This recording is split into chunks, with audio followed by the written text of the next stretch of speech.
This is Sarah, registerednursern.com, and in this video, I'm going to demonstrate how to remove surgical staples. So before you do this procedure, of course, you have to verify the physician's order because you will get an order to remove the surgical staples.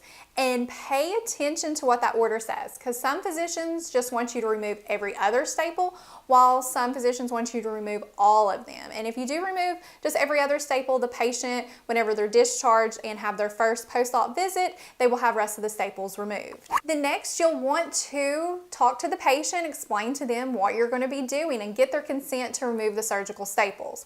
And let them know that this procedure typically is painless. They may feel like tugging or pulling at the surgical site. You can offer them pain medication if it's ordered, because you know this is a wound that can be tender. Then you're going to gather your supplies. Now, always check with your hospital protocols on how they want you to remove surgical staples, because some hospitals require that you wear sterile gloves when you do this. Others say you can wear clean gloves. So follow that. Here we're going to be doing it with sterile gloves. So it's best to get a dressing change tray, which includes a lot of the stuff you need. It includes your sterile gloves, your drape for your supplies, your antiseptic to clean the surgical site before and after, and extra gauze and things like that. Another thing you'll need is steri-strips. And why steri-strips? Well, one complication that can happen whenever you're removing surgical staples or even sutures is that the wound can open up, called wound dehiscence.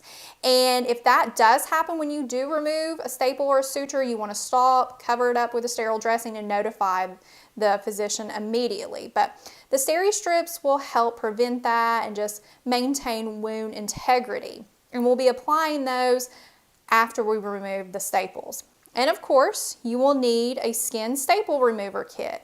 And in this kit will come with the staple remover, also has alcohol prep and gauze. And then when you're ready to start removing the staples, what you want to do first, of course, is perform hand hygiene. And if the patient has a dressing over the surgical site where you're going to be removing the staples, you can don clean gloves, remove that old dressing, then perform hand hygiene again and get ready to open up your sterile kit to remove the staples. Now, after you do that, you want to take a good look at the wound. Look at it. Does it look infected? Is it extremely red like this, which can indicate that there's infection? If so, you need to let the physician know. Or does the wound look like it's not really ready for the staples to come out? Like, you can just take a look at it and notice if you remove that staple, that wound may open up. Again, let the physician know. And an important thing to remember is that staples can be in all variety of directions. Like, for instance, look at these pictures here. You can have them up and down the abdomen. You can have them, in a sense, crossing. They can be in all different directions. So always be aware of that as well. So first, what we're going to do is we're going to get everything prepared and prepped. So we're going to open up our sterile dressing tray. You got to be real careful not to break sterile filled with this. So we're going to open it up. And on the top, we have our gloves, which we can take out and put right here. We have our drape, which we're going to carefully grab and lay right here because we're going to spread that out. And you also have your alcohol prep and some other supplies. So what we're going to do now is open up our drape. So we're just going to gently open it, and we have about 2 inches on the inside to be able to reach, so we can open it up. Then what we're going to do is we're going to open up our supplies over here in the packages and gently drop it onto the sterile field, because we'll need to be using those and we want them to stay sterile as well. So we're going to open our skin stapler and remover and just gently drop it into the field. Discard that. We're going to open up our steri-strips as well,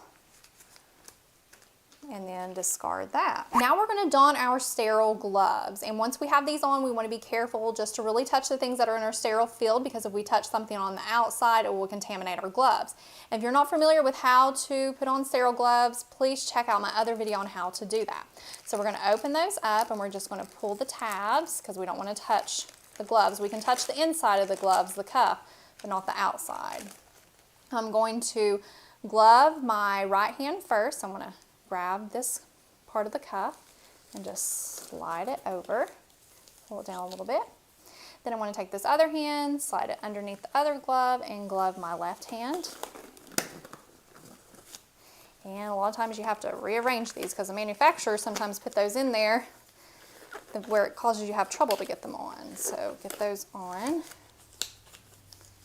And then we are ready. Now we're going to open up our antiseptic because we're going to clean the surgical site before and then after we remove the staple before we place the steri-strip.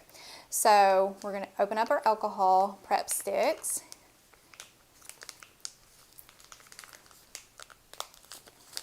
And sometimes these are a little bit difficult to open up. And you have 3 of those in there. So we're going to take one of those and clean the area. So we're going to take the swab and we're going to clean along the incision line on both sides. This is going to help decrease infection. Now we're going to discard the swab and we're going to let this dry. Once the area is dry, we're ready to remove our staples. Now our order said to remove all the staples. And to do that, what we're going to do is we're first going to remove every other staple, starting with the second staple. And why we're doing this is because we don't want this incision to open up prematurely. So that helps hopefully decrease that chance of happening. And if it does start to happen again, what you want to do is you want to cover it up with a sterile covering and notify the physician.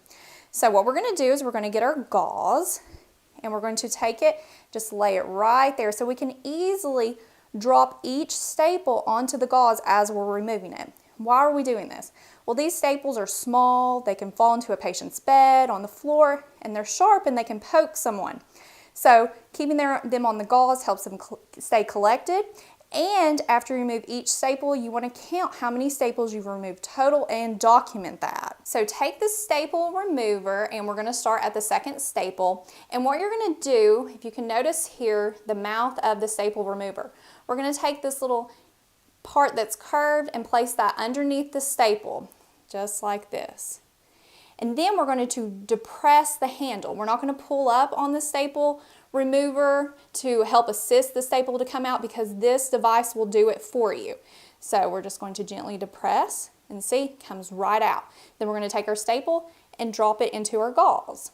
Now we're going to repeat. Again, go under the other staple, depress, pulls it out for you, put it in the gauze. And then do the same thing with this. And put it in the gauze. We're going to get a new swab and we're going to just clean those areas where we removed the staple. And again, just decreasing infection, and we're going to let this dry and we're going to apply steri-strips. So we're going to discard this swab. So the area is dried and we have our steri-strips. And we're going to apply a steri-strip to each area where we removed the staple. Now we have cut our steri-strips so that each side of the strip will extend about 3/4 of an inch from the incision. But always follow your hospital protocols or whatever the surgeon instructs you to do with the length of the steri-strip. Now, the thing you want to remember about steri-strips is whenever you're applying them, you're gently just going to lay them on the incision. You're not going to create tension or pull them or anything like that because these steri-strips are strong and they could actually shear the skin or tear the skin. So as I do that, you will see I'm not pulling or tugging on the strip to create tension. In addition, we want to keep about a 1/8 inch space in between our strips. So with each package of steri-strips, they're tore right there, which helps you be able to access the strip easier. So we're going to take off our first strip and we're going to make sure we're lining it up where it has about 3/4 of an inch on each side, and we're going to first lay it down on one side and gently just smooth it down, and then not putting tension or anything like that, lay it on the other side and smooth it down. Then we're going to get another strip and just repeat the same way. Okay, again, just lining up where we make sure we have enough on each side.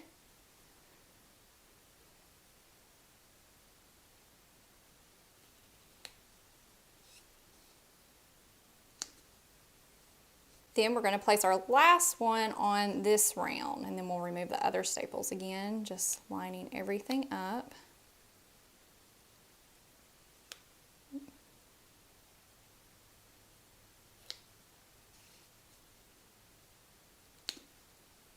Now we're going to remove the other staples just like how we did the other ones before. So again, just take the mouth of the staple remover, put it underneath the staple, depress it, pull it out, and then dispose on the gauze.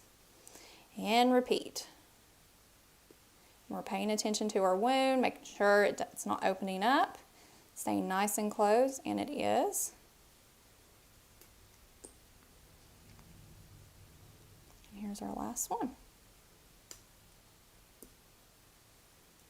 And we removed a total of 7 staples, so we'll document that. Now we're going to clean the area with a new swab on where we removed the staples, and then we'll let it dry and apply new steri-strips. Now the area is dried, so we're going to go ahead and apply our steri-strips just like how we did before over where each staple was that we removed, and just line it up.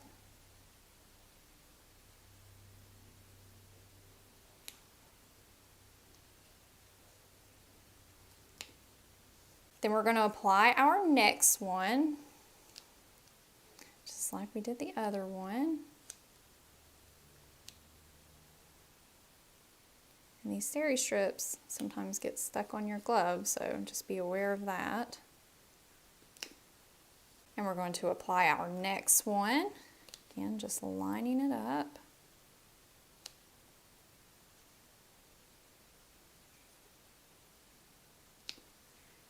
Then we're going to apply our last one here at the end.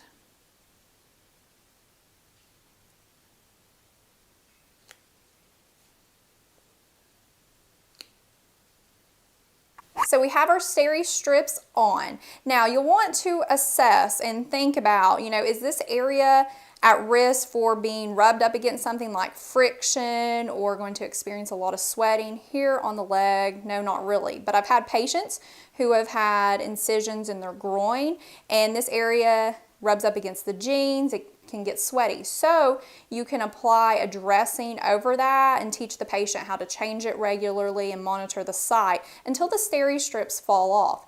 Now the steri-strips will fall off all by themselves within about 10 days, so tell the patient not to remove the strips. Now after you've done that, you'll want to dispose of your staples. They're sharp, so they will go in the sharps box, or dispose however your hospital requires you to dispose of these, and doff your gloves and perform hand hygiene. So that wraps up this video on how to remove surgical staples. Thank you so much for watching, and don't forget to subscribe to our channel for more videos.